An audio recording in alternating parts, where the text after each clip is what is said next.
जय सिया राम। नारायणं नमस्कृत्य नरं चैव नरोत्तमं देवीं सरस्वतीं व्यासं ततो जयमुदीरयेत्।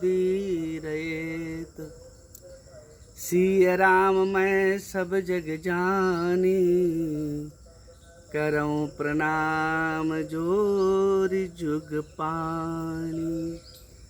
श्री सद्गुरुदेव भगवान की याद में सभी को वंदन करते हुए आज का विषय, ये श्रावण मास चल रहा है। श्रावण मास की समुत्पत्ति श्रवण नक्षत्र से होती है और श्रवण का अर्थ होता है सुनना। गुरु कृपा से मन में ऐसा विचार आया कि क्या सुनना क्या नहीं सुनना।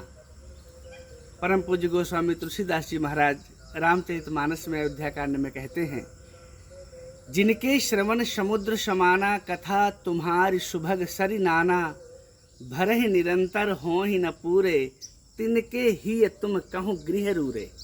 14 स्थानों में पहला स्थान है जिसके कान समुद्र के समान हो, सुंदर सुंदर कथा रूपी नदियाँ निरंतर जिनके कान के माध्यम से हृदय में आती रहे। हे राम जी, उनके हृदय में आप निवास करो। बड़ी अच्छी प्रेरणा ये है कि जिनके कान निरंतर कथा सुनते रहते हैं। हमारे पृथु महाराज जी ने 10,000 कानों की शक्ति दो कानों में मांगी भगवान विष्णु जी से कि हे ठाकुर, इन 2 कानों में विधत्स करणायुत मेष में भरा। 10,000 कानों की शक्ति आ जाए कि मैं आपकी कथा सुनता रहूं।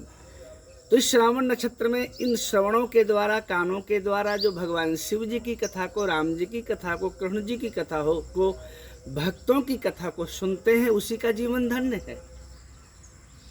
यह तो विधि की बात हुई, लेकिन निषेध की बात यह होती है कि अगर इन कानों से कथा ना सुनी जाए, पर अग सुनई सहस 10 काना, अगर निंदा सुनी जाए तो कथा सुनने के समान कोई पुण्य नहीं है। श्रवणम शर्म धर्मेभ्यो वरम मन्ये तपोधनाः।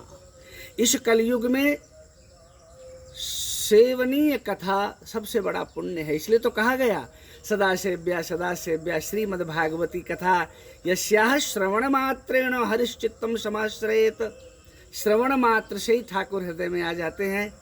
दूसरी बात, अगर कथा ना सुनी गई तो फिर निंदा सुनी जाएगी। और जिनके श्रवण समुद्र समाना तो बड़ी अच्छी बात है, पर जिन हरि कथा सुनी नहीं काना, श्रवण रंध्र अहि भवन समाना। जो व्यक्ति अपने इन कानों से भगवान की कथा नहीं सुनेंगे वो निंदा सुनेंगे।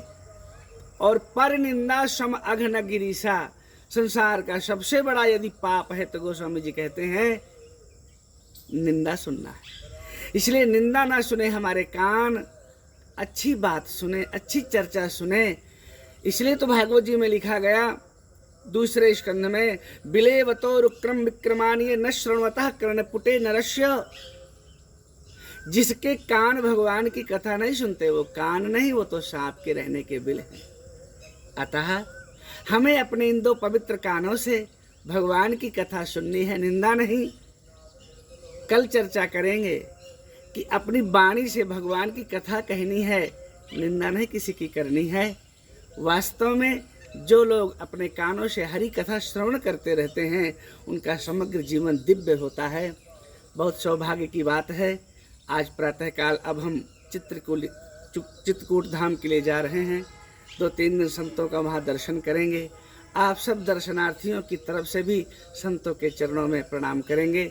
चित्रकूट की महिमा, संतों की महिमा तो कोई कर ही नहीं सकता। चित्रकूट महिमा अमित कही महामुनि गाय। अभिप्राय कहने का कि हम चित्रकूट में वो चर्चा करेंगे, चित्रकूट में आपको दर्शन भी कराएंगे और चित्रकूट का दर्शन करके अपने मानव जीवन को धन्य करेंगे। मैं पुनः सभी संतों के, ब्राह्मणों के, सद्गुरुओं के, महापुरुषों के, तीर्थों के और सभी दर्शकों के चरणों में वंदन करता हूँ।